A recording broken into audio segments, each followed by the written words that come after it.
সোনারগাঁও, যা বাংলাদেশের নারায়ণগঞ্জ জেলায় অবস্থিত, মূলত একটি ঐতিহাসিক স্থান এবং নগরী। এখানে কোনো বড় পাহাড়ি এলাকা নেই, কিন্তু আশেপাশের কিছু অঞ্চলে ছোট বড় কিছু গ্রামীণ জনপদ এবং প্রাকৃতিক সৌন্দর্য রয়েছে। সোনারগাঁওয়ের কাছে পদ্মা নদী রয়েছে, যা এখানে অসাধারণ দৃশ্য তৈরি করে। নদীর পাড়ে বসে প্রাকৃতিক শান্তি উপভোগ করা যায়। এখানে অনেক প্রাচীন স্থাপনাও রয়েছে, যেমন সোনারগাঁও জাদুঘর, শাহী মসজিদ, যা প্রাচীন বাংলার সংস্কৃতি এবং ঐতিহ্য প্রদর্শন করে। সোনারগাঁওয়ের আশেপাশে কিছু গ্রামে ছোট ছোট বাগান এবং পিকনিক স্পট রয়েছে, যেখানে গাছপালার ছায়ায় বসে সময় কাটানো যায়। সোনারগাঁও শিক্ষকদের গেট টুগেদারের জন্য একটি অসাধারণ স্থান। এটি সুন্দর পরিবেশ, আরামদায়ক থাকার ব্যবস্থা এবং বিভিন্ন বিনোদনের সুযোগে ভরপুর। দীর্ঘ সময় পর গতিময় বাস গাড়িটি এসে থামল তার নির্দিষ্ট গন্তব্যে। এই গরমে লং জার্নি করে সকলে ভীষণ ক্লান্ত।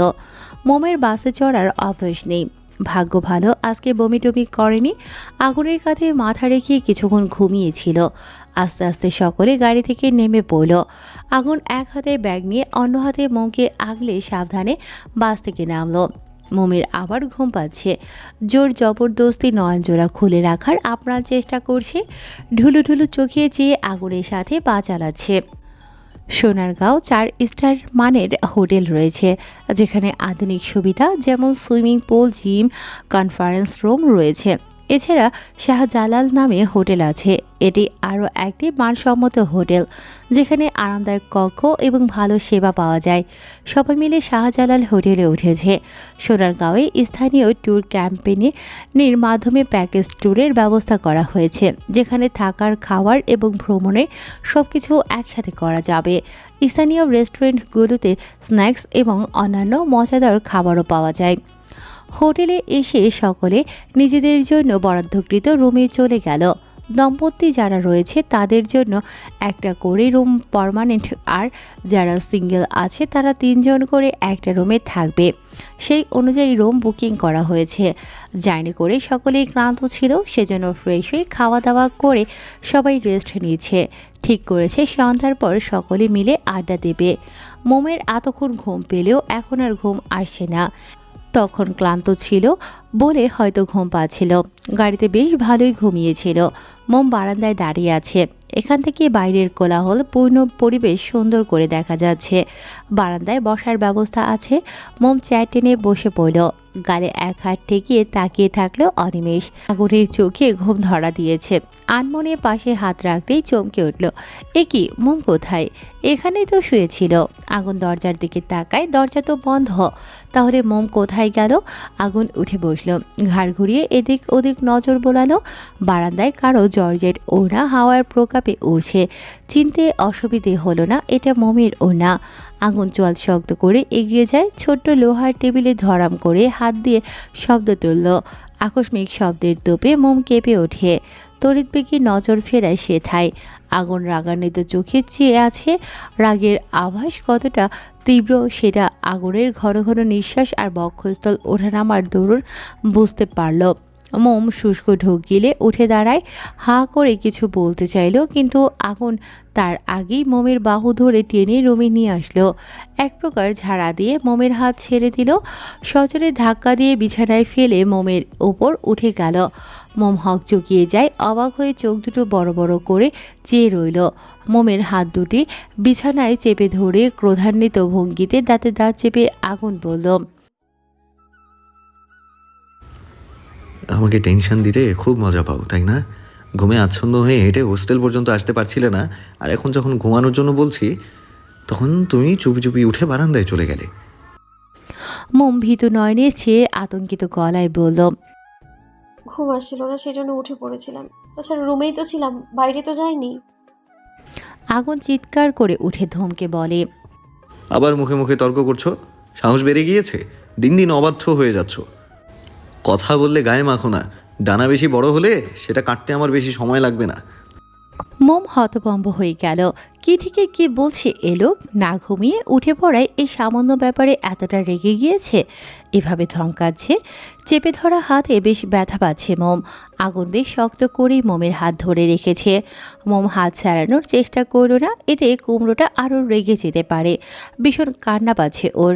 ঘন পাপড়িযুক্ত আঁখিজোড়া ছলছল করে উঠল। ঠোঁট কামড়ে কান্না আটকানোর চেষ্টা করছে, কিন্তু সফল হলো না। বেহায়া চোখ দুটো থেকে নোনা জল গড়িয়ে পড়ল। একসময় না পেরে মোম ফুপিয়ে কেঁদে উঠল। মোমের কান্নায় আগুনের হুঁশ ফিরল। তুরন্ত হাত ছেড়ে দিল, ঝট করে মিশিয়ে নিল প্রশস্ত বুকে। লম্বা শ্বাস টানল, মাথায় আদরে হাত বোলালো। ভারী খেয়ে নিঃশ্বাস ছেড়ে শান্ত কণ্ঠে বলল, অচেনা অজানা জায়গায় এসেছো। আমার জন্য না হলেও তোমার জন্য এই শহর নতুন। তোমাকে দেখতে না পেয়ে টেনশনে পড়ে গিয়েছিলাম। এমনিতেই একটা ব্যাপারে তোমাকে নিয়ে ভয়ের তটস্থ থাকি, তাই রাগ হয়েছিল। মোম কিছু বলল না। আগুনের বুকে থেকে ক্রমশই ফুপিয়ে যাচ্ছে। আগুন পুনরায় অত্যন্ত মোলায়েম গলায় বলল, জায়গাটা অপরিচিত, আমাকে না বলে কোথাও যাবে না। যেখানেই যাবে আমাকে বলে যাবে, মনে থাকবে তো? মোম ঠোঁট উল্টে বলে, থাকবে, তবে ওয়াশরুমে গেলেও বলে যেতে হবে। আগুন এক বেশে হাসলো আর একটু নিজের সাথে জড়িয়ে নিয়ে বলল, দরকার হলে তাই। এবার বলো, না বলে কোথাও আর যাবে না? মোম ছোট্ট করে উত্তর দিল। যাব না। আগুন তপ্ত শ্বাস ছাড়ল। অঞ্জলি পুড়িয়ে মোমের কোমল মুখশ্রী তুলে নিল। এটুকুতেই কেঁদে কেটে চোখ মুখ ফুলিয়ে ফেলেছে মেয়েটা। সাদেকি আর আগুন তার পিচ্ছি বুকে কোমলমতি বলে। আগুন গরম অশ্রুপুট এগিয়ে মোমের চোখে চুমু দিল। পরপর চুমু পড়ল মোমের পাতলা পিরব ঠোঁটে। আগুন যত্ন নিয়ে চুমু খেল বউয়ের কোমল রক্তাভ গালে। মোম চোখ তুলে চায়। আগুন তার ভেজা গাল মুছে দিল। মোম ভোতা মুখে বলল, ঘুম আসছে না। মোমকে বুকে নিয়ে শুয়ে পড়ল আগুন। রাজবাড়ি গলায় বলে, কোনো কথা না, চুপ করে চোখ বন্ধ করো, ঘুম চলে আসবে। হোটেল থেকে মাগরিবের আজানের পর সকলে বের হলো। সকলের মুড এখন ফুরফুরে। অল্প অল্প বাতাস বইছে, গায়ে লাগায় বেশ আরাম অনুভব করছে সকলে। গরমের সময় প্রকৃতি হাওয়া মন্দ না। হোটেল থেকে কিছু দূর সকলে গোল হয়ে আসন পেতে বসেছে। বসার জন্য চেয়ারের ব্যবস্থা নেই, স্থানীয় লোকেরা পাটে বিছিয়ে দিয়েছে। এতগুলো মানুষ, সবাইকে চেয়ার জোগাড় করে দেওয়া সম্ভব নয়, সেজন্য পাটের ব্যবস্থা করা হয়েছে। স্থানীয় লোকেরা ভীষণ আন্তরিকতার সঙ্গে তাদের বরণ করেছে। সকলে মিলে টুকটাক গল্পের আসর জমিয়ে দিয়েছে। এই গরমের মধ্যে আনন্দটাকে দ্বিগুণ বাড়ানোর জন্য উঠানোর মাঝখানে শুকনো কাঠ জ্বালিয়ে দিয়েছে। মোম খুশিতে হাততালি দিতে চেয়েও পারেনি, কারণ সবাই আছে এখানে। সকল দম্পতিদের মধ্যে আগুন মোমের ছুটি বেশি আকর্ষণীয় করছে। দুজনের গায়ে একই রঙের পোশাক। সকলের মধ্যে থেকে রাফি দাঁড়িয়ে উচ্চস্বরে বলে উঠল, শুধু গল্পগুজব করে সময় পার করলে চলবে? যারা পার্টনার সহ এসেছেন তাদের তো রাজকপাল, আর আমরা যারা সিঙ্গেল তাদের তো ফাটা কপাল। যাই হোক, কোনো গেম খেলার আয়োজন করলে কেমন হয়? প্রিন্সিপাল স্যার ভাবুক চিত্তে উৎফুল্ল সমেত বললেন। ভালো হবে। কি গেম খেলা যায় বলো তো?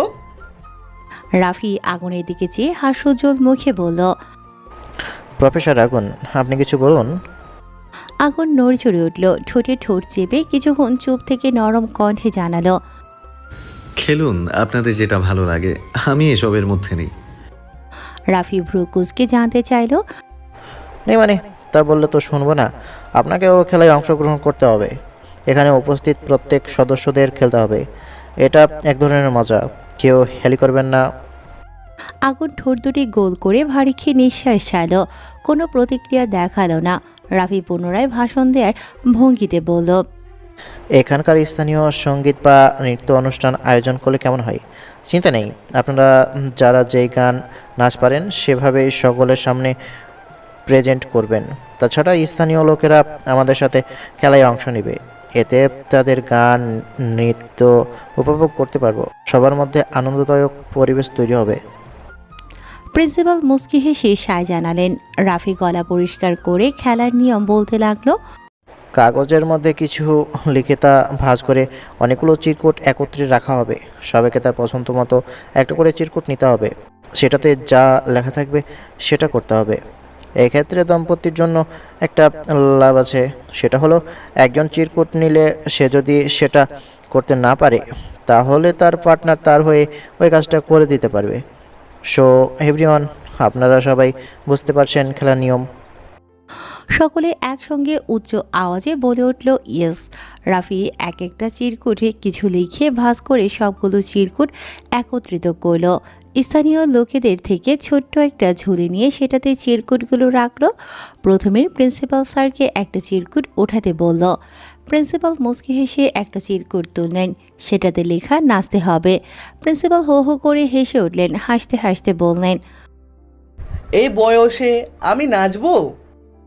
রাফি উৎফুল্ল চিত্তে বাড়িকে গলায় বলল, অবশ্যই স্যার, আনন্দের কোনো বয়স হয় নাকি? চেষ্টা করেছি।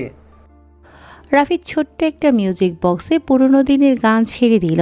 প্রিন্সিপাল গানের তালে যেমন পেরেছেন নেচে দেখালেন। মোম হাসি মুখিয়ে পুরোটা মুহূর্তটা উপভোগ করল। আগুন খেলায় মনোযোগ কম দিয়েছে। সে তো হাসিমাখা বউয়ের মুখশ্রী দেখতে ব্যস্ত।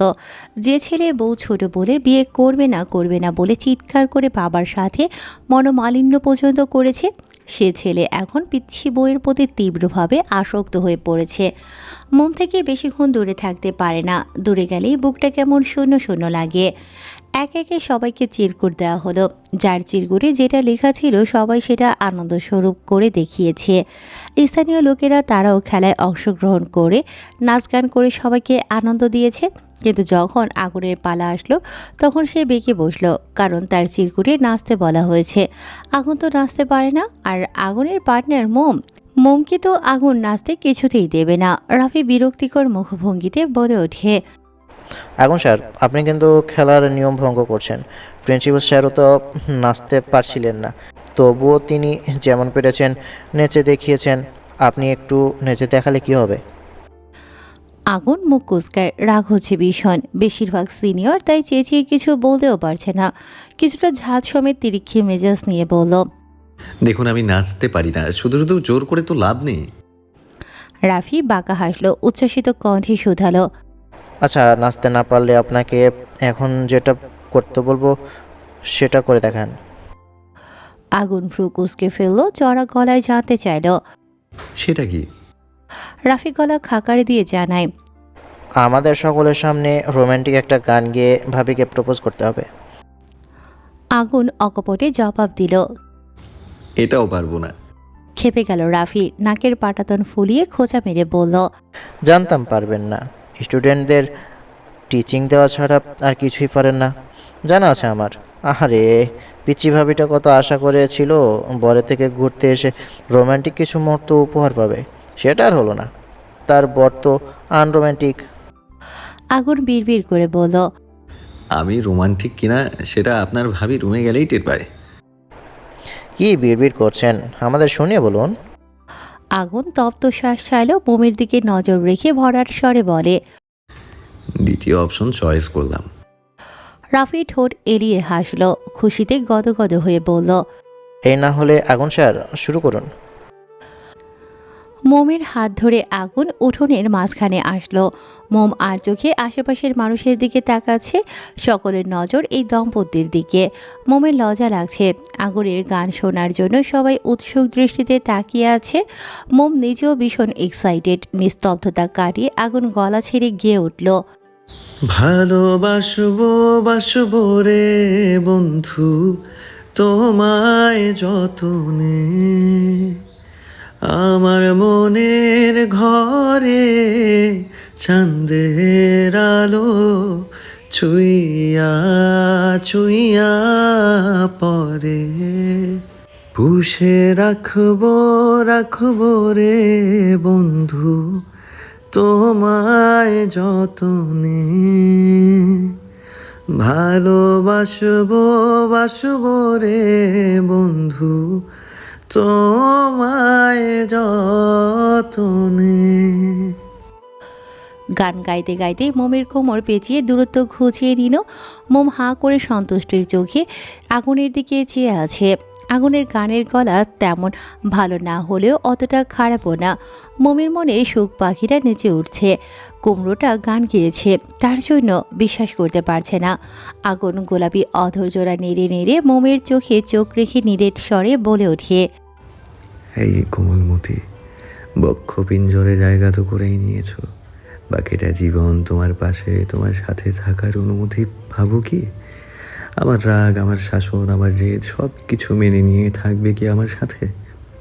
আমার মনের অপ্রকাশিত অনুভূতি মেশানো কথাগুলো তুমি তোমার হৃদয়ের ব্যাকুলতা দিয়ে বুঝে নিও। আমি যেমন তেমনভাবেই আমি তাকে মেনে নিবে কি? বলো আমার কোমলমতি। মোম একরাশ মুগ্ধতা নিয়ে আগুনের বলা সকল কথা তৃপ্তিসহ শ্রবণ করছে। কি বলছে এই কুমড়ো মার্কা লোকটা? মোম তাকে মেনে নেবে কি না জানতে চাচ্ছে। মোম তো কবুল বলার পর থেকে এই মানুষটাকে নিজের একান্ত আপন ব্যক্তিগত মানুষরূপে স্বীকার করে নিয়েছে। মানুষটার মোহ বাচনভঙ্গি যত্নে আটকেছে ক্ষণে ক্ষণে। পাশ থেকে রাফি সহ বাকিরা চিল্লিয়ে বলছে, ভাবি উত্তরটা দিয়ে দেন। বেচারাশের কতটা আবেগ সমেত উদ্বেগ নিয়ে আপনার দিকে চেয়ে আছে। মোমের চোখে জলকণা উকি দিচ্ছে। বার কয়েক পলক ছাপড়িয়ে ধীর গলায় বলে উঠল, আমি আপনার সকল কথায় রাজি মাস্টারমশাই। আগুন চোখ বুঝে নিল, লম্বা শ্বাস নিয়ে প্রশান্তের নিঃশ্বাস ত্যাগ করল। রাফি সশব্দে ছিটি বাজালো। সবাই একসাথে জোরে হাততালি দিয়ে ওদের শুভেচ্ছা জানালো। বরপক্ষের খাওয়া দাওয়ার পর শম্ভুনাথ সেন তেমন ভালো আয়োজন করতে পারেনি বলে ক্ষমা প্রার্থনা করে বিদায় দেওয়ার ইঙ্গিত দিনে বরেন মামা আশ্চর্য হয়ে বললেন যে, ঠাট্টা করতেছেন নাকি? এর জবাবে শম্ভুনাথ সেন বলে, ঠাট্টা সম্পর্কে স্থায়ী করার ইচ্ছা তার নেই বলে স্পষ্ট জানিয়ে দেন। কারণ যারা মনে করে কন্যার বাবা গহনা ফাঁকি দিবে, তাদের সঙ্গে কোনো সম্পর্ক গড়ে তোলার প্রশ্নই ওঠে না। পড়ার টেবিলে বসে আনিকা বাংলা বইয়ের পড়া পড়ছে। সামনে টেস্ট পরীক্ষা আছে। এখন পড়ায় মনোযোগী হওয়া অতি আবশ্যক। যখন পড়ার গভীরে ভাবে ডুবে গেল, ঠিক তখনই ভাইব্রেশনে থাকা মোবাইলটা ভো ভো আওয়াজে বেজে ওঠে। বিরক্তিতে মাথা চাড়া দিয়ে উঠল। ইচ্ছে না থাকা সত্ত্বেও ফোনটার রিসিভ করল পরিচিত নাম্বার, বেয়াদব আয়মান শিকদারের। মোবাইলটা কানে ধরে ঝাঁঝালো গলায় বলে ওঠে, এত রাতে ফোন করেছেন কেন? আয়মান আরাম করে চেয়ারে মাথা এলিয়ে দিল। দেয়াল ঘড়ির কাঁটার দিকে নজর বুলিয়ে মুচকি হেসে বলল, বেশি রাত তো হয়নি। আনিকা ফোঁস করে নিঃশ্বাস ছাড়লেও দরজার দিকে একবার উকি দিয়ে চিবিয়ে চিবিয়ে বলল, আপনার কাছে বেশি না হলেও আমার কাছে অনেক বেশি। রাখছি, আমার ডিস্টার্ব হচ্ছে। আয়মান মৃদুস্বরে চিৎকার করে উঠল, গমগমে গলায় বলল, এখন ডাকবে না, কথা আছে। আনিকার মেজাজ খারাপ হচ্ছে। পড়া রেখে এই ফালতু ছেলেটার সাথে বকবক করার ইচ্ছে ওর নেই। ভারীক্ষী গলায় প্রশ্ন করল, বলুন কি কথা? কি করছো? আনিকা কটমট করে জবাব দিল, আপনার সাথে কথা বলছি। আয়মান উচ্চ আওয়াজে হেসে ওঠে। আনিকার গা জ্বলে উঠল। তিরিক্ষি মেজাজ নিয়ে জিজ্ঞেস করে, আপনার আর কিছু বলার আছে? নয়তো আমি রাখছি। আয়মান তুরন্ত উত্তর দেয়, রেখো না। আমার সাথে কথা বলে ছাড়া আর কি করছো সেটা বলো। পড়ছি। ডিনার করেছো? না। কখন করবে? সেটা আপনাকে বলতে হবে? অবশ্যই। কেন বলবো? তুমি আর আমি তো একই। ডার্লিংকে রেখে একা কিভাবে খাই বলো? রাতের বেলা মতিভ্রম হলে জলজ্যান্ত কয়লার উপরে দিয়ে হাঁটেন। আয়মান ঠোঁট এলিয়ে হাসল, মোহনীয় কণ্ঠে বলল, কয়লার উপর দিয়ে হাঁটার দরকার নেই। তোমাকে দেখলে মতিভ্রম এমনিতেই কেটে যাবে। আনিকা আর আয়মান একে অপরের সাথে কথা জুড়ে দিয়েছে। আয়মান উচ্ছ্বাসিত হয়ে কথা বলে যাচ্ছে, আর আনিকা সেই সকল আজেরা প্যাচাল চুপ করে শ্রবণ করেছে। আয়মান ইচ্ছে করে এমন এমন অদ্ভুত কথাবার্তা বলছে যা আনিকাকে রাগিয়ে দিচ্ছে। আনিকার রাগান্বিত হয়ে বলা কথাগুলো আয়মান খুব এনজয় করছে। খুক খুক শব্দ তুলে অবরিত গেসে চলেছে সানাউল্লাহ। কাশির চোটে বুকে ব্যথা করছে। হাত দিয়ে বুক ডলছেন, কাজ হচ্ছে না। ব্যথাটা ক্রমাগত বৃদ্ধি পেয়ে চলেছে। তৃষ্ণা পেয়েছে তার, গলাটা শুকিয়ে আসে। হাত বাড়িয়ে পানির গ্লাস হাতে তুলে নিতে চাইলেন, কিন্তু সফল হলেন না। সিলভারের গ্লাসটা হাত ফুসকে পড়ে গেল, ফ্লোরে পড়ে টুংটাং আওয়াজ তুলল। সেই প্রতিধ্বনি আনিকার কর্ণগোচর হলো। ভাবুক চিত্তে আয়মানের সাথে কথা বলা চলমান রেখে বাবার রুমে প্রবেশ করল। মুহূর্তেই সারা মুখ আতঙ্কে ছেয়ে গেল। মুঠো হতে মোবাইলটা আশ্রে নিচে পড়ে যায়। আনিকার তনুমন কনকনে শীতের মতো থরথর করে কেঁপে উঠল। বাবার দিকে তীক্ষ্ণ দৃষ্টিতে চেয়ে গগন কাঁপিয়ে চিৎকার করে ওঠে। বাবা! হসপিটালের বেঞ্চিতে বিষণ্ণ মনে বসে আছে আনিকা। মেয়েটার গাল বেয়ে ক্রমাগত নোনা পানি গড়িয়ে পড়ছে। জোরে জোরে শ্বাস টানছে, নিঃশ্বাস নিতে কষ্ট হচ্ছে। চোখে মুখে লেপ্টে আছে একরাশ অন্ধকার। হৃৎপিণ্ডটা ভয়ে দ্রুত গতিতে লাফাচ্ছে। ঠোঁট কামড়ে কান্না আটকাতে চাচ্ছে, কিন্তু কান্নাগুলো দলা পাকিয়ে কণ্ঠে ফুরে গুনগুন শব্দ করে বেরিয়ে আসে। তার পাশে চিন্তিত ভঙ্গিতে দাঁড়িয়ে আছে আইমান। আস্তে করে আনিকার পাশে বসে দ্বিধা নিয়ে কাঁধে হাত রাখল। ভেবেছিল আনিকা ঝাড়ি মেরে হাত সরিয়ে দেবে, তবে সে দিল না। আইমানকে অবাক করে দিয়ে তার বুকে কপাল থেকে ডুকরে কেঁদে উঠল মেয়েটা। থমকে গেল আইমান, বিস্ময়ে কিংকর্তব্য বিমর্ষে। হাটের বাম পাশে ধরাস ধরাস করছে। আনিকার একটুখানি ছোঁয়ায় পুরুষালী শরীরটা মৃদু কম্পনে কেঁপে ওঠে। হাত দুটো মুঠো করে চোখ বন্ধ করে ফেলল সে। অধরে ধরা দিল কিঞ্চিত মুচকি হাসি। চোখ খুলে হাত বাড়িয়ে আদরে সমেত আনিকার মাথায় রাখল। ভরসা স্বরূপ বলে উঠল, চিন্তা করো না, আঙ্কেল দ্রুত ঠিক হয়ে যাবেন। তখন আনিকা সানাউল্লাহর রুমে এসে দেখে তিনি বুকে হাত চেপে বিছানায় তরপাচ্ছেন। চোখ উল্টে কেমন ছটফট করছেন, মুখটা ফ্যাকাশে হয়ে গিয়েছে। বাবার এরকম অবস্থা দেখে সজোরে চিৎকার করে উঠেছিল মেয়েটা। দৌড়ে গিয়ে বাবাকে ধরে হাউমাউ করে কান্না করে ফেলেছিল। মোবাইল নিচে পড়ে থাকা সত্ত্বেও কল কাটেনি, বন্ধ হয়নি। ওপাশ হতে আইমান উদ্বেগ সমেত হ্যালো হ্যালো বলেই চলছিল, কিন্তু আনিকার থেকে উত্তরস্বরূপ কান্নার আওয়াজ ছাড়া আর কিছুই শোনা যায়নি। একা মেয়ে হয়ে এই রাতে অসুস্থ বাবাকে নিয়ে কোথায় কিভাবে যাবে, কোনো কিছুই বোধগম্য হচ্ছিল না। ব্যাকুলতা চিত্তে যা মাথায় এসেছে সেটাই করেছে। সরিষার তেল গরম করে বাবার বুকে মালিশ করে দিয়েছে। পানির গ্লাস মুখের সামনে ধরলেও তিনি পানি পান করতে সক্ষম হলেন না। ঠোঁট দুটো বাঁকিয়ে মুখের পানি পড়ে গিয়ে গলা বুক ভিজে গিয়েছে। আনিকা কি করবে কিছুই বুঝতে পারছিল না। ঠিক সেই মুহূর্তে আয়মান এসে ওদের বাড়িতে উপস্থিত হয়। আনিকার গলা ছেড়ে কান্নায় আয়মান বক্ষস্থলে চিনচিন ব্যথা অনুভব করছিল। দিক বিদিক ভুলে মিনাকে ইম্পর্টেন্ট কাজ আছে বলে রাতের বেলা বাসা থেকে বেরিয়ে আনিকাদের বাড়িতে চলে আসে। সানাউল্লার শরীরের অবস্থা বেগতিক দেখে আশেপাশের কয়েকজনকে ডেকে গাড়িতে উঠিয়ে দ্রুত ছুটল কাছাকাছি কোনো হসপিটালে। আয়মান নিজেদের বাড়ির গাড়ি করে এসেছিল, সেজন্য এক্সট্রা গাড়ি ভাড়া করার প্রয়োজন হয়নি। হসপিটালে পৌঁছে আয়মানের পরিচিত সিনিয়র একজন ডক্টরের সাহায্যে সানাউল্লার চিকিৎসার জন্য দ্রুত ব্যবস্থা করা হয়।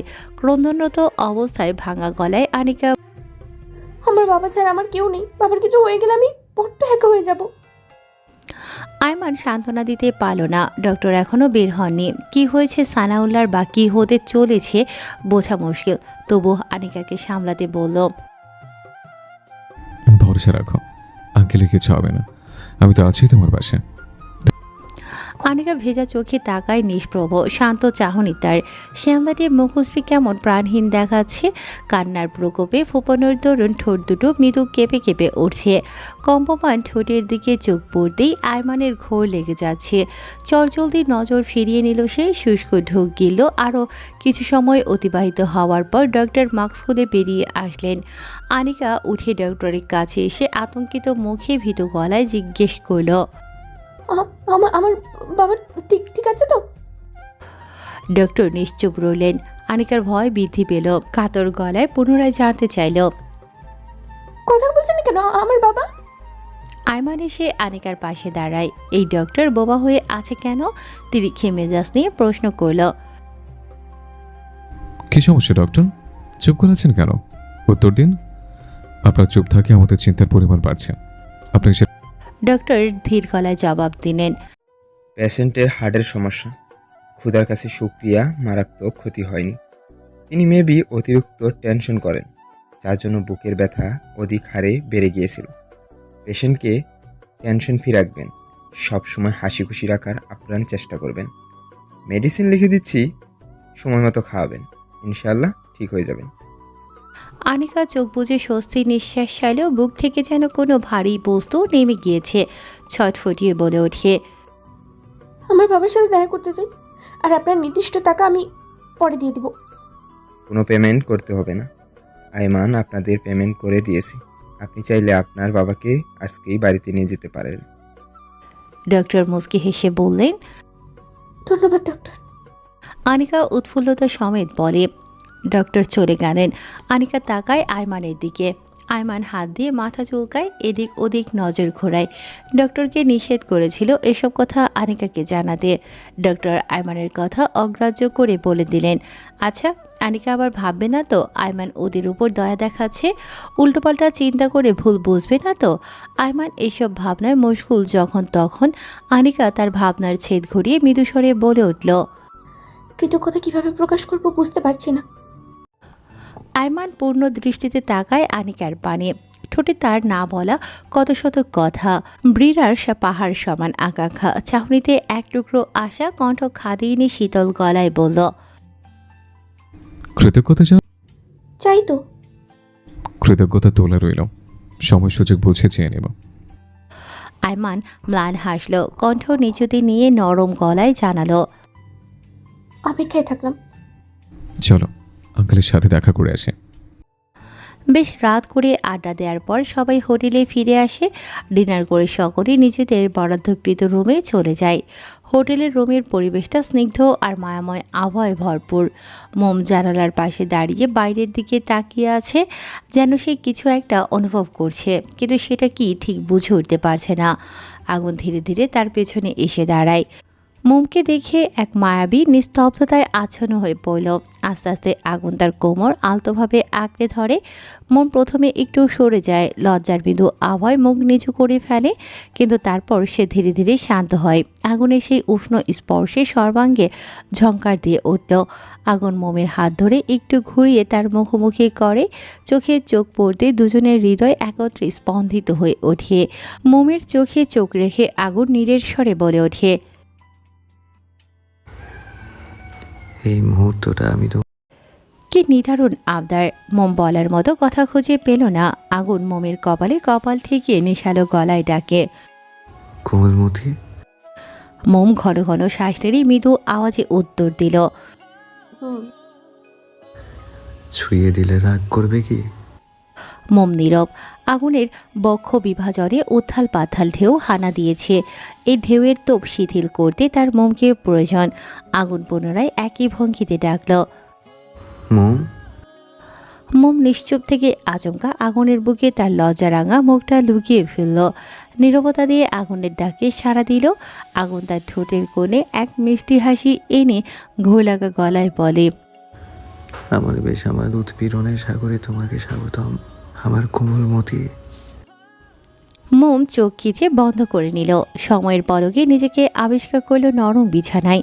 চিরচেনা সেই সুখকর লজ্জা তেড়ে এলো চঞ্চল কিশোরীর মুখশ্রীতে। ভারী খেয়ে নিঃশ্বাস ছেড়ে নিজের গাত্রে গাত্রে তীব্র নেশা জানান দিচ্ছে। আগুন উষ্ণ উষ্টপুট এগিয়ে মোমের কপালে আলতো করে ঠোঁট রাখে। দৃঢ় চুমু খেয়ে গাল বেয়ে তার চিবুকে এসে ঠোঁটের স্পর্শ ফেলল। প্রতিটি চুম্বনে মোমের শরীর কেঁপে ওঠে। এই স্পর্শ তার মনের গভীরে এক অদ্ভুত আবেগের জন্ম দিচ্ছে। আগুনের হাত মোমের পিঠ বেয়ে ধীরে ধীরে তার কোমর পর্যন্ত নেমে যায়। এক ঝটকায় তাকে আরও কাছে টেনে নেয়। মোমের নরম শরীর যেন পুরোপুরি আগুনের বাহু ধরে আবদ্ধ হয়ে যায়। আর মোম এই বন্ধনে নিজেকে হারিয়ে ফেলতে চায়, নিজেকে সম্পূর্ণভাবে আগুনের বেসামাল উৎপীড়নে সমর্পণ করতে প্রস্তুত সে। আস্তে আস্তে আগুন মোমের ঘাড়ের পাশে নিজের ঠোঁট রাখে। এক ধরনের মিষ্টি শিহরণ মোমের শরীর জুড়ে বয়ে যায়। আগুনের ঠোঁটের কোমল স্পর্শে মোম আরও বেশি করে নিজেকে আগুনের মাঝে হারিয়ে ফেলছে। আগুন মোমের গলা থেকে ওড়না সরিয়ে সেথায় ঠোঁট বুলিয়ে চলেছে। মোমের প্রতিটি শ্বাস যেন একটু একটু করে থেমে আসে। নিঃশ্বাসের গতি জোরালো। তার সমস্ত ইচ্ছা, আবেগ, ভালোবাসা যেন আগুনের প্রতিটি স্পর্শে নিবেদিত হয়ে যাচ্ছে। মোমের হাত এবার ধীরে ধীরে আগুনের বলিষ্ঠ পিঠের উপর উঠে আসে। সে তাকে শক্ত করে ধরে, যেন এই মুহূর্তটি আরও কখনো শেষ না হয়। আগুন তার হাত দিয়ে মোমের মুখের পাশটা আলতোভাবে ছুঁয়ে দেয়। প্রতিটি মুহূর্তে মোমকে আরও গভীরভাবে অনুভব করতে চায়। আগুন মুখটা মোমের কাছাকাছি নিয়ে আসে, নিঃস্বার্থক চোখে মোমের কোমল মুখটা অবলোকন করছে। অধৈর্যরা এগিয়ে মোমের নাকে ছুঁয়ে দিল, থুতনিতে গাঢ় করে চুমু খেলো। অপেক্ষা করল না, মুহূর্তের মধ্যে দুজনের ঠোঁট যুগল একত্রে মিলিত করে দিল। মোম দম খিচিয়ে আগুনের সিল্কি চুল আঁকড়ে ধরে। এক অদ্ভুত মাধুর্যে তার হৃদয়ের আবেগ সমেত ধরা দেয়। মোমের ঠোঁটে চুমু খেয়ে আগুন তাকে আরও শক্ত করে জড়িয়ে ধরে, হাত বাড়িয়ে ওড়না টেনে দূরে ছুঁড়ে মারে। মুখ ডুবিয়ে চুমুতে চুমুতে ভরিয়ে তুলল বউয়ের গলদেশ, ঘাড়। আগুনের উন্মুক্ত ভারিক্ষী শরীরটার সম্পূর্ণ ভর ছেড়ে দিল মোমের পাতলা ক্ষুদ্র শরীরের উপর। মোমের নিঃশ্বাস আটকে আসছে, খামছে ধরেছে আগুনের বলিষ্ঠ পিঠ। উন্মাদ আগুন তাকে এক রত্তি ছাড় দিল না। এই রাত যেন, এই মুহূর্ত কেবল প্রেমে উন্মাদনায় থাকা দুই নরনারীর জন্য থেমে গিয়েছে। আর তাদের হৃদয়ের ভাষাই এখানে একমাত্র ভাষা। রাত গভীর হতে থাকে, কিন্তু তাদের আবেগের এই নিরবধিটা থেমে নেই, যেন সময়ে বাধা পড়েছে। তাদের চারপাশে যেন শুধুই মায়াবী নিস্তব্ধতা, আর একে অপরের অস্তিত্বে তারা হারিয়ে গেছে। একে অপরের মাঝে গভীর ভালোবাসা আর আবেগে মগ্ন হয়ে রয়েছে। রাতের প্রতিটি স্পন্দন, প্রতিটি নিঃশ্বাসে তাদের ভালোবাসা যেন আরও গভীর হয়ে উঠেছে।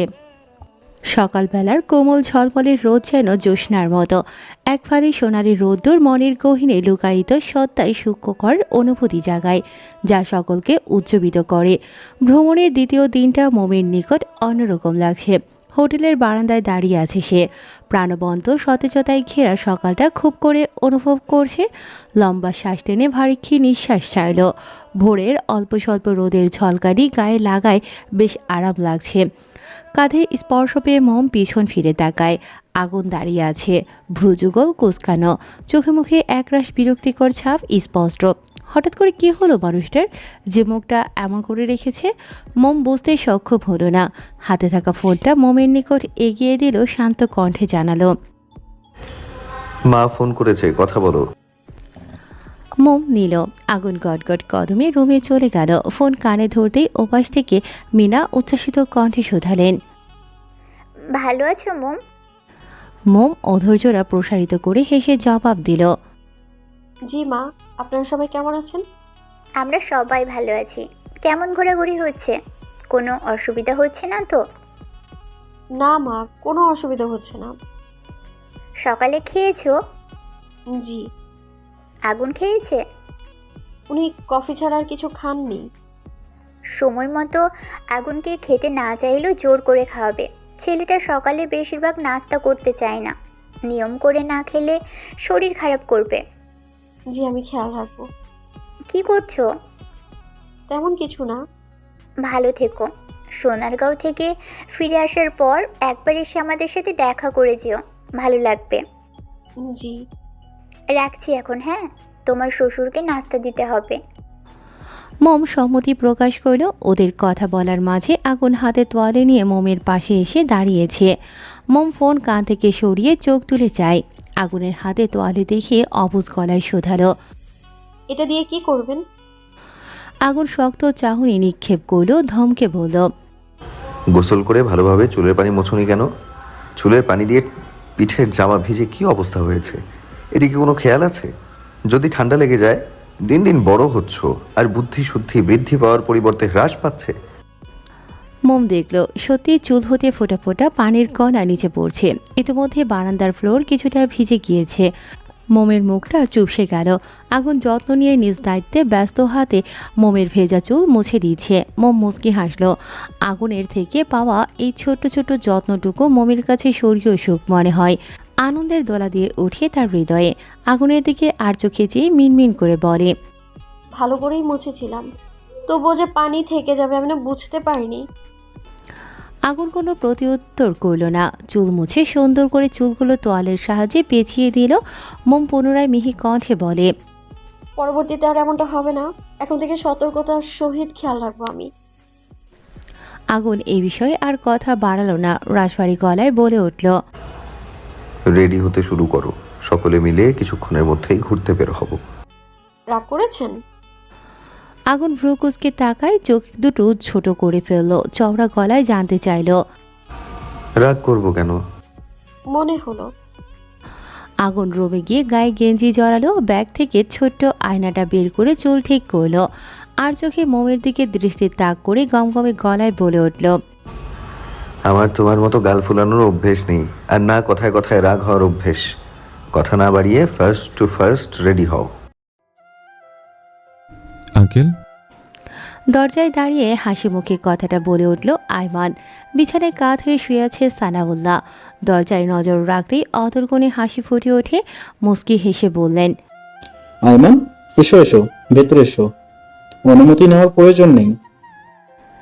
আইমান এগিয়ে গেল, চোরাচোখে উকিঝুঁকি মেরে এদিক ওদিক নজর বোলালো। কাঙ্ক্ষিত মানুষটি নজরে আসলো না। দাঁড়িয়ে আছে কেন? বসো।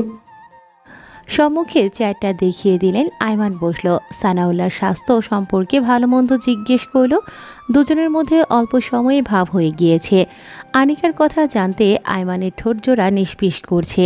দ্বিধাবোধ হচ্ছে তার কথা জিজ্ঞেস করা উচিত হবে কিনা। তখনই সানাউল্লাহ হাঁক ছেড়ে ডাকলেন, আনিকা, চা নাস্তার ব্যবস্থা কর, বাড়িতে মেহমান এসেছে। আইমান স্বভাবসুলভ হেসে বলে ওঠে, এত ব্যস্ত হবেন না, ভার্সিটি আছে, কিছুক্ষণের মধ্যে চলে যাব। ভাবলাম যাওয়ার আগে আপনাকে সেটা বলতে তো শুনবো না, তোমার জন্য ব্যস্ত হতেই হবে। তুমি আমার যা উপকার করলে ধন্যবাদ দিয়ে আর ছোট করব না। আইমান ফট করে মুখ ফসকে বলে ফেলে, সবে আপনার মেয়ের খাতিরে। সানাউল্লাহ কথাটা স্পষ্ট শুনতে পেলেন, ভ্রু উঁচিয়ে শোধালেন, আমি না থাকলে মেয়ে আসতো না। ভেবেছিলাম মানবতা দেখিয়ে আমাকে হাসপাতালে নিয়ে গিয়েছিলে, এখন দেখছি আমার মেয়ের জন্য। এরকম চিন্তাধারার ছেলেকে তো আমি আমার মেয়ের জামাই করব না। আইমানের টনক নড়ল, হাস্যোজ্জ্বল মুখটা নিমেষেই থমথমে হয়ে গেল। সাফাই দেওয়ার ভঙ্গিতে দ্রুত ঠোঁট নেড়ে জবাব দিল, মানে আঙ্কেল, হয়েছে কি, আপনার মেয়েকে তো আমি চোখে হারাই, সে যেন সবসময় যাই বলতে চাই, আপনার মেয়ে আমার প্রতিটি কথায় মাথায় ঘোরে। সানাউল্লাহ তীক্ষ্ণ দৃষ্টিতে চেয়ে বললেন, প্রথম যেদিন আমাদের বাড়িতে আসলে কোনো ভনিতা ছাড়াই সোজাসাপটা জানিয়ে দিয়েছিলে তুমি আমার মেয়েকে ভালোবাসো। রাস্তায় ঘটা সকল ঘটনা জানিয়েছিলে। তোমার সরল সাবলীল স্বীকারোক্তি আমাকে মুগ্ধ করেছিল। তবে এর মধ্যে তুমি আমাকে একটা মিথ্যা কথা বলেছিলে। আইমান শুষ্ক ঢোক গিল, জিভ দ্বারা ঠোঁট ভিজিয়ে প্রশ্ন করল, সেটা কি? সানাউল্লাহ গম্ভীর কণ্ঠে বলে উঠলেন, এটাই যে আমার মেয়ে তোমাকে ভালোবাসে। আমি কষ্ট পাবো বা আমার ভয়ে সে কথা স্বীকার করছে না। আইমানের মুখে আমাবস্যা নামলো। এই লোক আবার পাল্টি খাবে না তো? আদৌ তার কাছে মেয়ে বিয়ে দিবে তো? কত কষ্ট করে ভংচক বুঝিয়ে আনিকার বাবাকে নিজের দিকে টেনেছিল, যাতে ভদ্রলোক আইমানের প্রতি সন্তুষ্ট হয়ে নিজে আনিকাকে রাজি করিয়ে তার হাতে তুলে দেয়। এখন সব কিছু জলে চলে যাবে না তো? মিনমিন করে বলে উঠল, আপনার মেয়েকে নিজের করে পাওয়ার জন্য কথাটা বলেছিলাম, কিন্তু আঙ্কেল বিশ্বাস করুন, আমি সত্যি আনিকাকে পছন্দ করি। আইমানের কণ্ঠে কাতরতা, ছেলেটার মুখটা পানসে হয়ে গিয়েছে। সানাউল্লাহ শব্দ করে হেসে উঠলেন। আইমানের কাঁধে হাত রেখে উচ্ছ্বাসিত কণ্ঠে বললেন, আমার মেয়ের সুখ আমার কাছে সব। মা মরা মেয়ে আমার, নিজের আদর্শে যত্ন সহকারে কোলে পিঠে করে বড় করেছি। আমি সবসময় চেয়েছি এমন একজন মানুষ আমার মেয়ের জীবনে আসুক, যে আমার মেয়েকে মন থেকে চাইবে। আমার মেয়ে যেমন, সেটা হাসি মুখে মেনে নিয়ে তাকে সকল পরিস্থিতিতে আগলে রাখবে। আমার মেয়ে যদি তোমার সাথে থাকতে চায়, আমি কোনো দ্বিমত করব না। আইমান এক লাফে বসা হতে উঠে দাঁড়ালো। উৎফুল্ল চিত্তে সানাউল্লাহকে জাপটে জড়িয়ে ধরে খুশিতে গদগদ হয়ে বলে, আমার সোনা মনে হবু শ্বশুর মশাই, আপনি শুধু আমার হাতে হ্যাঁ বেলাবেন, বাকিটা আমি সামনে নেব। আপনার মেয়ে খুব শীঘ্র আমার প্রেমে পড়বে। এত জোরে ধরায় সানাউল্লাহ শ্বাস নিতে কষ্ট হচ্ছে। শক্তি প্রয়োগ করে ঠেলে সরিয়ে দিলেন আইমানকে। লম্বা শ্বাস টেনে কটমট করে বলে উঠলেন, হতচ্ছাড়া, মেয়ের বিয়ে দেওয়ার আগে অক্কা পাইয়ে দিয়েছিলে। চিন্তা নেই, নাতি নাতনিদের মুখে দেখার আগে আপনাকে রেহাই দেব না। আয়মান ফিচেল গলায় জবাব দিল। আমাকে যেতে হবে, অলরেডি অনেক লেট হয়ে গেছে। সানাউল্লাহ চক্ষু হাসলেন। অনিকা চা বিস্কিট নিয়ে রুমে প্রবেশ করল। চায়ের কাপটা আয়মানের নিকট এগিয়ে দিল। আয়মান থমথমে মুখে দাঁড়িয়ে পড়ে, ভারীক্ষী গলায় বলে ওঠে। কাউকে পাল্টা প্রশ্ন করার সুযোগ না দিয়ে সে চলে গেল। আনিকা হাঁ করে তাকিয়ে থাকলো, অবাক হয়েছে ভীষণ। এভাবে চলে যাওয়ার মানে কি? সকালবেলায় শিক্ষকদের জন্য এই সময়টিতে একসাথে কফি বা চা পান করার সুযোগ মন্দ না, যা একটি সুন্দর বন্ধন তৈরি করে। প্রকৃতির এই শান্ত সময়টিতে তাদের কথোপকথন আর হাসি ঠাট্টা অবিরাম চলে। গরমের সকাল যেন এক নতুন আশা ও সম্ভাবনার প্রতীক, যেখানে প্রতিটি দিন শুরু হয় নতুন উদ্যমে। এমন সকাল প্রকৃতিগত মানুষের মনে দোলা দেয় এক নতুন দিনের শুরুতে, যা শেখার এবং বুদ্ধির সুযোগ নিয়ে আসে। ব্রেকফাস্ট করে সকলে মিলে ঐতিহাসিক স্থানগুলো পরিদর্শন করেছে। আজকের দিনটা ঘোরাঘুরি করে পার করেছে সকলে। দুপুরের খাবার খাওয়ার পর সামান্য পরিমাণ বিশ্রাম নিয়ে পুনরায় বেরিয়ে পড়েছে ঘোরার জন্য। মাঝে আর একটা দিন রয়েছে, অর্থাৎ কালকের দিনটির পর সবাই সোনারগাঁও ত্যাগ করে আপন নিরে ফিরে যাবে। প্রথমে প্রিন্সিপাল স্যার বলেছিলেন এই ট্যুর 5 দিন পর্যন্ত অব্যাহত রাখবেন, তবে কিছু কারণে তিনি আজকে জানিয়েছেন আর একদিন পর সবাই বাড়িতে চলে যাওয়ার প্রস্তুতি গ্রহণ করবে। সেজন্য লাস্ট সময়টা সকলে ঘোরাঘুরি করে কাটাতে চায়। সোনারগাঁওয়ের ঐতিহাসিক সৌন্দর্যের মধ্যে দিন শেষে সন্ধ্যার নরম আলোয় মোম আর আগুন নিজেদের জন্য আলাদা হয়ে যায়। এক নিরিবিলি জায়গায় এসে থামলো তারা। জায়গাটা এতটাই নিস্তব্ধতা যে আশেপাশে দূর পর্যন্ত জনমানবের দেখা মিলছে না। পাশে চিকন ধারায় অল্প পানিতে বহমান একটি খাল। খালটিতে ছোট ছোট পুঁটি মাছ আপন মনে খেলা করছে। মোম সেদিকে মুগ্ধ দৃষ্টিতে চেয়ে আছে। প্রকৃতিতে মৃদু বন্ধ বাতাস বইছে। আগুন মোমের পাশে দাঁড়িয়ে মোমের খোপা করা চুল খুলে দিল, নাক মুখ ডুবিয়ে দিল উন্মুক্ত কেশে। মোম ঘাড় ঘুরিয়ে তাকায়। এই মুহূর্তে চুল খোলায় মোমের বিরক্ত লাগছে। বাতাসের দোপে চুল উড়ে এসে মোমের মুখশ্রীতে পড়ছে। আগুন হাত বাড়িয়ে তা কানের পিঠে গুঁজে দিল।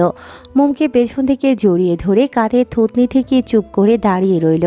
আগুন আর মোমের এই সময়টা সত্যিই রোমাঞ্চকর এবং মগ্নকর। বাতাসে মোমের চুলগুলো নৃত্যের মতো দোল খায়। স্নিগ্ধ পরিবেশে এই দুই কপতির মনে হচ্ছে জায়গাটা বিচিত্র দৃশ্যে ভরপুর, যেন আবার কখনো এখানে আসার সুযোগ হলে পুরনো গল্পগুলো জীবন্ত হয়ে উঠবে। কাঁধে আগুনের উষ্ণ নির্গত গরম নিঃশ্বাস মোমের শরীরে কাঁপন ধরায়। আগুন গভীরভাবে আলিঙ্গন করে রেখেছে মোমকে। ওদের এই সুন্দর মুহূর্তে মোম আচমকা তীব্র আবেগ সমেত বলে ওঠে, মাস্টারমশাই, আমার খুব ভয় করছে। আগুন মোমের কানের লতিতে চুমু দিল। হাতের বন্ধন আরো দৃঢ় করে শান্ত কণ্ঠে শোধালো, ভয় পাওয়ার কারণ? মোম আগের থেকেও কণ্ঠ উদ্বেগ ঢেলে বলে, বুঝতে পারছি না, তবে আমার মন কোনো এক অজানা ভয়ে ছটফট করছে। তুমি কি কোনো বিষয়ে চিন্তিত? না, কিন্তু আমার বুক কাঁপছে অস্বাভাবিকভাবে। ভীষণ ভয় করছে আমার। মোমের কাঁধে মৃদু কামড় দিয়ে তাকে ঘুরিয়ে মুখোমুখি করল। চোখে চোখ রেখে ভরার স্বরে আগুন বলল, কিসের ভয়? আমি থাকতে তোমার ভয় পাওয়ার কি আছে? অযথা টেনশন করে তোমার সাথে সাথে আমার মাথাটাও খারাপ করে দিও না। মোম আগুনের বুকে মাথা রেখে শক্ত করে আষ্টে পিষ্টে জড়িয়ে ধরল। এতটাই জোরে ধরেছে যেন মনে হচ্ছে ছেড়ে দিলে আগুন কোথাও হারিয়ে যাবে। মোমের চোখ দুটো ভিজে উঠেছে। কোনো কারণ ছাড়াই গলা ছেড়ে কাঁদতে ইচ্ছে করছে। আগুন মোমের মাথায় স্নেহের হাত বুলিয়ে দেয়। নিজেও অর্ধাঙ্গিনীকে জাপটে জড়িয়ে ধরেছে। ফোপানোর আওয়াজ ভেসে আসতেই ভ্রু কুঁচকে ফেলল। জোর খাটিয়ে মোমকে নিজের থেকে ছাড়িয়ে নিল। মোমের চোখে পানি রেখে ধমকে বলল, অহেতুক কান্নার মানে কি? মেজাজ খারাপ করবে না বলে দিলাম। ধমক খেয়ে মোম ঠোঁট উল্টে শব্দ করে কেঁদে উঠল। নিচের দিকে তাকিয়ে ক্রমশই ফুপিয়ে যাচ্ছে। আগুন দীর্ঘশ্বাস ছাড়ল, পুনরায় বুকে টেনে নিল। কপালে প্রগাঢ় চুমু খেয়ে শান্ত কণ্ঠে বলল, কান্নার কোনো নির্দিষ্ট কারণ নেই, অথচ তুমি কাঁদছো। রাগ হবে না বলো? মোম নাক টেনে টলমল চোখে চেয়ে বলে, কানা পেলে কি করব আমি? আগুনের বিরক্তির মাত্রা ক্রমাগত বৃদ্ধি পাচ্ছে। মোমকে নিজের থেকে সরিয়ে দিল। গমগমে গলায় বলল, কাঁদো, যত খুশি কাঁদো। তুমি চাইলে কান্না করার কম্পিটিশনের আয়োজন করে দেই, কি বলো? তবে আমার থেকে দূরে সরে গিয়ে যতক্ষণ মন চায় কাঁদো। আমার বুকে থেকে অবান্তর কান্নাকাটি করা যাবে না। নিমিষে মোমের মুখটা চুপসে গেল। গাল ফুলিয়ে আগুনকে ফেলে সম্মুখে হাঁটা ধরল। আগুন হতবম্ব হয়ে যায়, চোখ বড় বড় করে চেয়ে রইল। মানেটা কি? কারণ ছাড়া উল্টো পাল্টা কাজ করবে আর ধমক দিলেই অভিমান করে থাকতে হবে। এ কোন জ্বালায় বলল আগুন। রাগটুকু হজম করে মোমের পিছু চলল। সন্ধ্যার শেষ সময়ে জায়গাটা গভীর সমুদ্রের মতো শান্ত থাকলেও হঠাৎ করে পরিবেশটা শোরগোলে ভরে উঠেছে। হুট করে কোথা থেকে একদল মানুষ এসে আগুনের চারপাশে ঘিরে ধরেছে।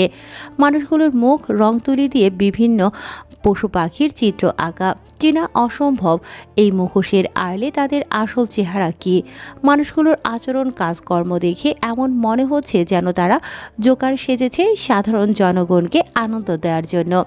কেউ উচ্চ আওয়াজে বাদ্যযন্ত্র বাজাচ্ছে, কেউ নাচানাচি করছে, কেউ সোনার গায়ের স্থানীয় খেলা প্রদর্শন করছে। এদের দেখে আগুনের ঠোঁটে হাসি ফুটে উঠল। আগুনের অভিমানী বউ এদের দেখলে নিশ্চয়ই খুশি হবে। তার কোমল মতিকে মানানো সহজ হবে। এই ভিড়ের মাঝে আগুন গলা উঁচিয়ে মোমকে দেখার চেষ্টা করছে, কিন্তু দেখতে পারছে না। এইটুকু সময়ের ব্যবধানে কোথায় চলে গেল মেয়েটা? আগুনের রাগ হচ্ছে। এমনিতেই জায়গাটা মোমের জন্য নতুন, তার উপর এখন মোমের টিকিটাও নজরে আসে না। না বলে কোথাও যেতে নিষেধ করেছিল, তবুও মেয়েটা আগুনের চোখের আড়াল হয়ে গেল কোন সাহসে। আদর দিয়ে মাথায় তুলে ফেলেছে। একবার হাতের কাছে পাক, তেরামি করার স্বাদ আগুন হাড়ে হাড়ে বুঝিয়ে দেবে। মোমের নিঃশ্বাস আটকে আসে। নিঃশ্বাস নিতে না পারায় চোখ দুটো বড় বড় হয়ে কোটর ছেড়ে বেরিয়ে আসতে চাচ্ছে। ফর্সা মুখশ্রী লাল হয়ে গিয়েছে, ঘামে ভিজে ক্ষুদ্র শরীরটা জুবুথুবু হয়ে গিয়েছে। একটু শ্বাস নেওয়ার জন্য নিষ্প্রাপ শরীরটা ছটফটিয়ে উঠছে, কিন্তু পারছে না। কেউ একজন শক্তি প্রয়োগ করে তার মুখ চেপে ধরেছে। শুধু মুখ নয়, নাসারন্ধ্রের ছিদ্র পথসহ মুখ চেপে ধরেছে, যার দরুন শ্বাস প্রশ্বাস চালানো মুশকিল হয়ে পড়েছে। মোম মুখ থেকে হাত সরানোর চেষ্টা করছে একটু শ্বাস নেয়ার আশায়। হাতের মালিক ছাড়ছে না। মোমের ভীতিকর নেত্রদয়ে জলকণা জমা হয়, টপাটপ গাল বেয়ে ক্রমাগত গড়িয়ে পড়ছে। তখন আগুনকে রেখে চলে আসার পর শোরগোলের আওয়াজে মোম ঘাড় ঘুরিয়ে আগুনের দিকে তাকাতেই অনেকগুলো মানুষকে দেখতে পেয়েছিল। পা চালিয়ে আগুনের নিকট ফিরে যাওয়ার আগেই কেউ তার মুখ চেপে সেখান থেকে নিয়ে আসে। মেয়েটা চিৎকার দেওয়ারও সময় পায়নি। নির্দিষ্ট স্থানে এনে আগন্তুক মোমের মুখ থেকে হাত সরিয়ে নিল। লম্বা শ্বাস টানল। দ্বিতীয়বার শ্বাস ত্যাগ করার সময় পেল না। আগন্তুক তাকে সজোরে ধাক্কা দিয়ে মাটিতে ফেলে দিল। জায়গাটা পাহাড়ি এলাকা নয়, তবে মোম বর্তমানে যেখানে আছে সেখানটা অন্য এলাকার দরুন তুলনামূলক উঁচু। এখান থেকে নিচে পড়ে গেলে মৃত্যু না হলেও হাত পা ভাঙার সম্ভাবনা রয়েছে। তাছাড়া নিচে যদি পাথরখণ্ড থাকে তাহলে পাথরখণ্ডে মাথায় আঘাত পেয়ে মৃত্যুও হতে পারে। কিছু সংখ্যক গাছপালা রয়েছে, গাছগুলো বিশাল আকৃতির। গাছের শিকড় মাটির উপরে ভেসে উঠেছে। ধাক্কার চোটে মোম গিয়ে বড়সড় একটা গাছের শিকড়ের উপর মুখ থুবড়ে পড়ে গেল। মুহূর্তেই ক্ষীণস্বরে মা বলে চিৎকার করে ওঠে। শিকড়ে কপাল লেগে থেতলে গিয়েছে। গল গল করে তরতাজা রক্তের স্রোত প্রবাহিত হতে লাগলো। কোমল ঠোঁটের সাথে দাঁতের সংঘর্ষ লেগে নিচের ঠোঁট কিঞ্চিত কেটে গিয়েছে। সেখান থেকেও চুইয়ে চুইয়ে ফোঁটা ফোঁটা রক্তকণিকা বের হচ্ছে। থুতনির নিচের অংশ অল্প একটু থেতলে গিয়েছে। ব্যথায় মোমের শরীর অবশ অবশ লাগছে। মোম নিভু নিভু চোখ তুলে চায়। আগন্তুকের মুখ দেখা যাচ্ছে না। রাবারের তৈরি মুখোশের আড়লে তার মুখ লুকিয়ে। আগন্তুক ধূপধাপ পা ফেলে মোমকে টেনে তুলল। নরম হাতে নিজের সর্বোচ্চ শক্তি প্রয়োগ করে মোমের দুগালে থাপ্পড় মেরে দিল। থাপ্পড়ের চোটে মোমের কান গরম হয়ে গিয়েছে। মনে হচ্ছে গলাটা ছিঁড়ে গেছে। মোম গালে হাত দিয়ে আস্তে ধীরে চোখ তুলে যায়। আগন্তুক পুনরায় মোমকে আঘাত করতে উদ্যত হতেই মোম নিজের পাতলা শরীরের বল প্রয়োগ করে তাকে ধাক্কা দেয়। আগন্তুক নিচে পড়ে যায়। সেই সাথে মাথায় আটকানো মুখোশটাও খুলে যায়। আগন্তুক এক আকাশ সমান রাগ নিয়ে তাকায়। আগন্তুকের মুখটা দেখে মোম চমকে ওঠে। বিস্ময় দৃষ্টিতে চেয়ে থাকলো কিয়ৎ পরিমাণ। কণ্ঠে অবিশ্বাস ঠেলে বলে, আপনি? আগন্তুক উঠে দাঁড়ায়, হাত দিয়ে গা থেকে ময়লা ঝেড়ে ফেলে। মোমের দিকে চেয়ে হো হো করে হেসে উঠে তাচ্ছিল্য হেসে বলে, চিনতে পেরেছিস তাহলে? ভাবতে পারিনি তুই আমাকে চিনতে পারবি। মোম জিভ দিয়ে ঠোঁট ভিজিয়ে জানতে চাইল, আমাকে এখানে কেন এনেছেন? কি চাই? তোর মৃত্যু। কি ক্ষতি করেছি আমি আপনার? ক্ষতি তো করেছিস, অনেক বড় রকমের ক্ষতি। তুই মরে গেলেই সবকিছু ঠিক হয়ে যাবে। মোম ব্যথায় কাতরাতে থাকে, চোখের পানি সমেত বলল, আমার যেতে দিন। আমার মাস্টারমশাই জানতে পারলে আপনাকে ছেড়ে কথা বলবে না। আগন্তুক চওড়া হাসি দিয়ে ক্রোধান্বিত কণ্ঠে চিবিয়ে চিবিয়ে বলে, আসুক তোর মাস্টার মশাই, সে এসে তোকে জীবিত দেখতে পাবে না। তোর জন্য আমার রাতের ঘুম হারাম হয়ে গিয়েছে। তোর জন্য প্রতি মুহূর্তে আমার হৃদয় পুড়ে ছারখার হয়ে যাচ্ছে। আমার হৃদয়ের দহন কমাতে মরতে তো তোকে হবেই। বলেই মমের পায়ে জুতো দিয়ে চেপে ধরল। চিৎকার দেওয়ার আগেই আগন্তুক পুনরায় মমের মুখ চেপে ধরে। মম আবারও তাকে ধাক্কা দিয়ে সরিয়ে দিল। আগন্তুকের একটি পা খাদে ছিল বলে উল্টে পড়ে যায় সে। মম আঘাত পাওয়া পা টেনে টলতে টলতে সামনের দিকে অগ্রসর হয়। মনে জোর এনে বাঁচার শেষ চেষ্টা করতে চাইছে। আজ ভাগ্য বোধহয় সহায়তা করতে চাইছে না। মমের অস্তিত্ব বিলুপ্ত করতে সেও উঠে পড়ে লেগেছে। আগন্তুক উঠে এসে মমের গলা চেপে ধরে। মম আগন্তুকের হাতের উপর হাত রেখে ছাড়ানোর চেষ্টা করে, কিন্তু সফল হলো না। মোমের যতটুকু শ্বাস চলছিল এবার যেন সেটা বন্ধ হবার উপক্রম। পিটপিট করে আশেপাশে নজর বোলায়। চোখ দুটো তার আগুনকে খুঁজছে। কাঙ্ক্ষিত মানুষটির দেখা মিলছে না। কিছুক্ষণ আগেও তো আগুন মোমকে বলেছিল, চিন্তা করো না, আমি আছি। আমি থাকতে ভয় কিসের? তাহলে এখন কোথায় সে? কেন আসে না মোমকে বাঁচাতে? মোম তো ভয় পাচ্ছে, নাকি কথা দিয়ে কথার খেলাপ করতে চাচ্ছে সে? মম শুষ্ক ঢোক গিলে গলাটা শুকিয়ে আসে। অত্যন্ত নিচু আওয়াজে ক্ষীণ স্বরে বলে উঠল, মাস্টারমশাই কোথায় আপনি? আপনার মোম হারিয়ে যাচ্ছে, কষ্ট পাচ্ছে, কষ্ট হচ্ছে তার, যন্ত্রণায় বুক ক্ষত বিক্ষত হয়ে যাচ্ছে। আপনি আসুন না, এসে আপনার কোমলমতিকে বাঁচিয়ে নিন না। আর কিছু বলার শক্তি পাচ্ছে না মোম। শরীর সায় দিচ্ছে না, দাঁড়িয়ে থাকতে কষ্ট হচ্ছে। কণ্ঠনালী চেপে ধরায় শ্বাস নেওয়া কঠিন হয়ে পড়েছে। বাঁচার জন্য শেষবারের মতো কাতর গলায় আকুতি নিয়ে জানায়, দয়া করে আমার যেতে দিন। আমার বাবা অসুস্থ, আমার আমার মৃত্যু তিনি মেনে নিতে পারবেন না। আমি আপনাকে হাত জোর করে অনুরোধ করছি। নির্দয় আগন্তুকের পাষাণ বক্ষে একটুও মায়া হলো না, বরং পৈশাসিক হাসি হেসে হাতের জোর আরও বাড়িয়ে দিল। বিশুদ্ধ রক্ত গড়িয়ে মোমের মুখ গলা হাতে লেগে আছে। গায়ের জামা ওনার একাংশ রক্তে মাখামাখি অবস্থা। মোম শরীর ছেড়ে দিয়েছে। শরীরে বিন্দুমাত্র শক্তি অব্যাহত নেই। চোখের সামনে আজরাইল রূপে আগন্তুককে দেখে মৃত্যুর জন্য নিজেকে প্রস্তুত করে নিয়েছে সে। আর তো কিছু করার নেই। চোখ দুটো ঝাপসা হয়ে আসে। বাবা মা ছোট্ট বোনের মুখশ্রী ভেসে উঠছে বারংবার। মোম মরে গেলে মোমের বাবা মা পাগল হয়ে যাবে। বড় আদরের মেয়ে কিনা, আর মায়ের গায়ের গন্ধ পাবে না। মায়ের বুকে মুখ লুকিয়ে সুখ খোঁজা হবে না। বাবার গলা জড়িয়ে কত শত আদরে বায়না করা হবে না। ছোট্ট বোন মনিয়া আপু আপু বলে ডাকটা আর শোনা হবে না। শ্বশুর শাশুড়ির যত্ন নেয়া ময়ূরী আপুর বড় বোনের মতো ভালোবাসা আর পাওয়া হবে না। শাশুড়ি মা কত আশা নিয়ে বলেছিলেন বাসায় ফিরে যেন তাদের সাথে দেখা করে, সেটাও আর সম্ভব হবে না। আর আর মোমের মাস্টারমশাই, তার বুকে মাথা রেখে প্রশান্তের নিঃশ্বাস নেওয়া হবে না। আচ্ছা, মোম মরে গেলে কুমড়ো মার্কা লোকটা কি আবার বিয়ে করবে? পারবে তার কোমলমতিকে ভুলে যেতে? মোমের জন্য কষ্ট পাবে কি তার মাস্টারমশাই? মোমের পরে যে আসবে কুমড়োটার জীবনে, সে কি মোমের মতো আগুনকে মানিয়ে নিতে পারবে? লোকটা যা রাগী, কথায় কথায় ধমক দেয়, সে কি সহ্য করে থাকতে পারবে? দ্বিতীয় কাউকে পেয়ে লোকটা কি মোমকে ভুলে যাবে? মোমের জন্য রাখা সকল আদর ভালোবাসা তাকে দিয়ে দেবে কি? নাকি মোমের জন্য দেবদাস হয়ে সিনেমার হিরোদের মতো রাস্তায় রাস্তায় ঘুরে বেড়াবে? এত যন্ত্রণার মধ্যেও রক্তে ভরা দন্তপাটি বের করে এক পেশে হাসল মম। চোখ দুটো খুলে রাখা আর সম্ভব হচ্ছে না। নিঃশ্বাস তো নিতে পারছেই না। হাঁ করে কোনো রকম একটু শ্বাস টানল। মুখে কথা ফুটল না, অস্পষ্ট শব্দে বিড়বিড় করে আওড়ালো, আমাদের পথ চলা হয়তো এই পর্যন্তই ছিল মাস্টারমশাই।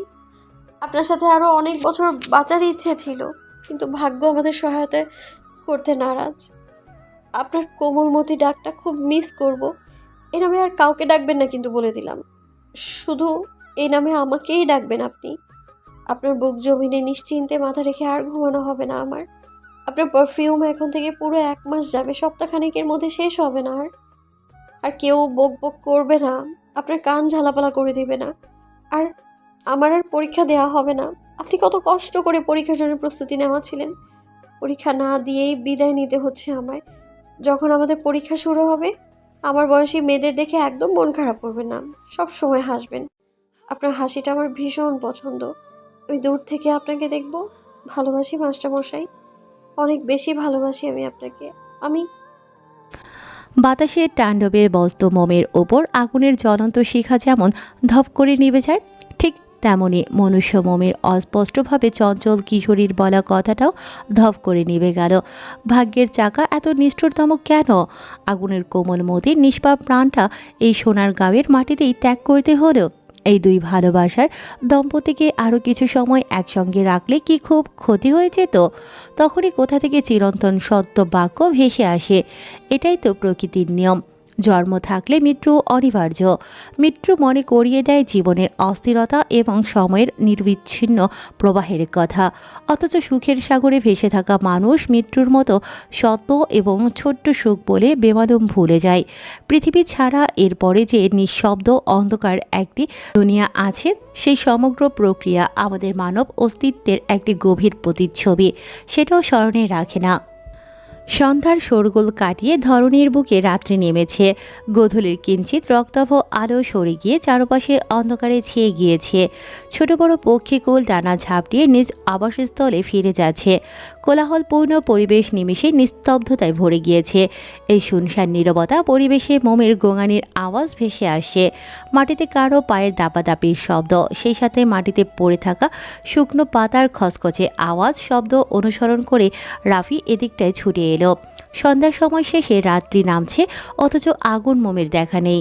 ভিন্ন শহরে চোর ডাকাতের অভাব নেই, তাই প্রিন্সিপাল স্যার রাফিকে সাথে আরও একজন সিনিয়র প্রফেসরকে ওদের খোঁজার জন্য পাঠিয়েছিলেন। রাফি সিনিয়র প্রফেসরকে বলল দুজন দুদিকে গেলে তাদের খুঁজে পাওয়া সহজ হবে। সেজন্য দুজন দুদিকের রাস্তা ধরে আগুন মোমকে খুঁজে চলেছে।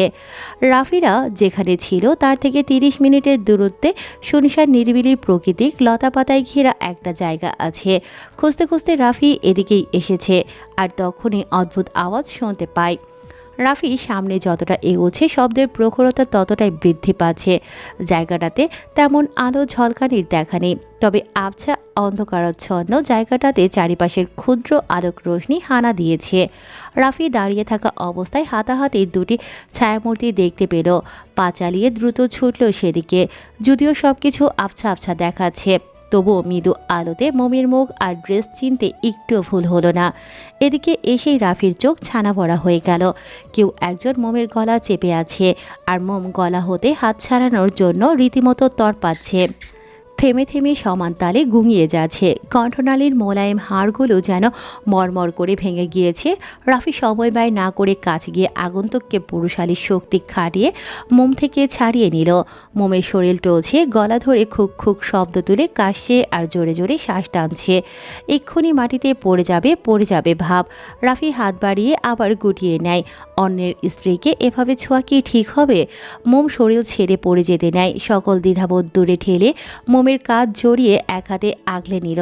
মোম বহু কষ্টে নিভু নিভু চোখ তুলে আগলে ধরা মানুষটির দিকে চায়। পরিচিত মুখাবয়ব দেখে অধরে কিঞ্চিত হাসির ঝলক মেলে। ভরসাস্বরূপ বুকে সাহসের সঞ্চার হয়। চাহনিতে এক টুকরো আশা জেগে ওঠে। মোমের দিকে এক পলক চেয়ে রাফি মেকি হেসে আমতামতা করে সাফাই দিল। আপনাকে দেখে অসুস্থ মনে হচ্ছে, বাধ্য হয়ে ছুঁয়েছি, নয়তো এখনই পড়ে যেতেন। আমার ছোঁয়া খারাপভাবে নেবেন না প্লিজ। বয়সে আমি আপনার থেকে অনেক বড়। অস্বস্তি অনুভব করলে বড় ভাইয়ের ছোঁয়া মনে করে একটু মানিয়ে নিন। শুধু কলিগের বউ বলে আপনি আজ্ঞা করছি, নয়তো হাঁটুর বয়সী মেয়েকে আপনি সম্বোধন করতে ইগোতে লাগে। মোম পলক ঝাপটিয়ে মাথা নেড়ে বোঝালো সে কিছু মনে করেনি। রাফি সন্তুষ্টি হাসলো। হাসি বজায় রেখে জিজ্ঞেস করল, ভাবি আপনি এখানে কি করছেন? আগুন স্যার কোথায়? মোম উত্তর দেওয়ার আগেই আগন্তুক পুনরায় দ্বিগুণ তেজ নিয়ে মোমের নিকট তেড়ে এলো। দূর হতে সূক্ষ্ম আলোক রোশনি আগন্তুকের মুখে এসে পড়ল। রাফি আগন্তুকের মুখ স্পষ্ট দেখতে পেল। অমনি হতভম্ব হয়ে গেল। বিস্ময় নয়ন জোড়া বড় বড় করে চেয়ে রইল। অবিশ্বাস ঠেলে বলে উঠল, ডাক্তার ম্যাডাম আপনি? আগন্তুক উত্তর দিল না। তাকে দেখতে পাগল পাগল লাগছে। চুলগুলো খোলা, মুখশ্রী ঘামে ভিজে বেহাল দশা। কিছু চুল মুখের সামনে এসে ঘামের সাথে লেপ্টে রয়েছে। চোখের মণিচুকুল বাজেভাবে এদিক ওদিক ঘোরাচ্ছে। বড়সড় মোটা একটা লাঠি দেখতে পেয়ে সেটা হাতে তুলে নিল। মোমকে আঘাত করতে চাইল কিন্তু পারল না। তার আগেই রাফি লাঠি ধরে একটানে আগন্তুকের থেকে ছিনিয়ে নিয়েছে। রাগ দেখিয়ে ধমকে বলল, সমস্যা কি ম্যাডাম? ভাবিকে মারতে চাচ্ছেন কেন? আর আপনি এখানে কি করছেন? আগন্তুক এবারেও নিশ্চুপ, উন্মাদের মতো শুধু ঠোঁট নেড়ে কাপা গলায় আওড়ালো, এই মেয়েটাকে ছেড়ে দিন, আমার ওকে দরকার। ওকে মেরে আমাকে এখান থেকে যত দ্রুত সম্ভব বিদায় হতে হবে। রাফি অবাক হয়ে জানতে চাইল, আপনি ওনাকে মারতে চান কেন? কি ক্ষতি করেছে উনি আপনার? আগন্তুক ফুঁসে উঠে চিবিয়ে চিবিয়ে বলল, আমার হাতে এত কথা বলার সময় নেই, আপনি সামনে থেকে সরুন, মেয়েটাকে ছেড়ে দিন। রাফি মোমের কাঁধ আরেকটু শক্ত করে জড়িয়ে ধরে দাম্ভিক সহিত বলল, সরবনা, আপনার যা করার ইচ্ছা করতে পারেন। এত দরদ কেন এই মেয়েটার জন্য? ও তো আপনার আপন কেউ হয় না। তাহলে আমি বুঝি না এই অপয়া মেয়েটার জন্য সকলের এত দরদ কিসের। কে বলেছে আমার কেউ হয় না? উনি আমার ছোট বোন, আর বড় ভাই হিসাবে আমার কর্তব্য বোনকে রক্ষা করা। রক্তের সম্পর্ক হলে যে শুধু ভাই হওয়া যায় এমনটা কোথায় লেখা আছে? আগন্তুক তিরিক্ষি মেজাজ নিয়ে বলল, ওর থেকে দূরে সরে দাঁড়ান। অসম্ভব। আমি থাকতে আপনাকে খামোখার একটা আঘাত ভাবিকে করতে দিব না। আগন্তুক আরও কিছু বলতে চাচ্ছিল, তখনই লম্বা চওড়া বলিষ্ঠ পেটানো শরীরে কাউকে ধূপধাপ পা ফেলে এদিকে আসতে দেখে সেদিকে তীক্ষ্ণ দৃষ্টিতে তাকালো। মানুষটা দেখতে অনেকটা আগুনের মতো লাগছে। আগন্তুক বুঝতে পারল এটা আগুনই। শব্দ শুনে রাফিও সেদিকে তাকায়। আগন্তুক ঢালু দিয়ে নিচে নেমে সরু রাস্তার পথ ধরল। চোখের পলকে সকলের দৃষ্টির বাইরে চলে গেল। বলিষ্ঠ ছায়ামূর্তি মোম রাফির সম্মুখে এসে দাঁড়ালো। আগন্তুকের প্রতিচ্ছবি দেখে রাফি গমগমে গলায় জিজ্ঞেস করল, স্যার, আপনারা কোথায় গিয়েছিলেন? রাত্রি নামছে, সেদিকে কোনো খেয়াল আছে? চিন্তা হয় না বলুন?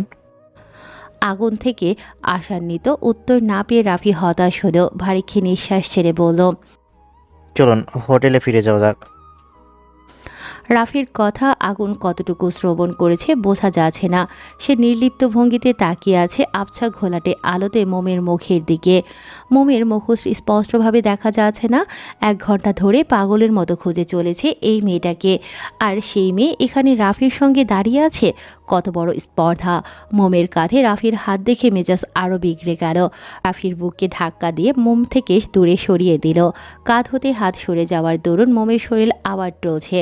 শরীরের শক্তি যেন ক্ষয় হয়ে গিয়েছে, যার জন্য নিজ পায়ে ভর ছেড়ে দাঁড়িয়ে থাকা মুশকিল হয়ে যাচ্ছে।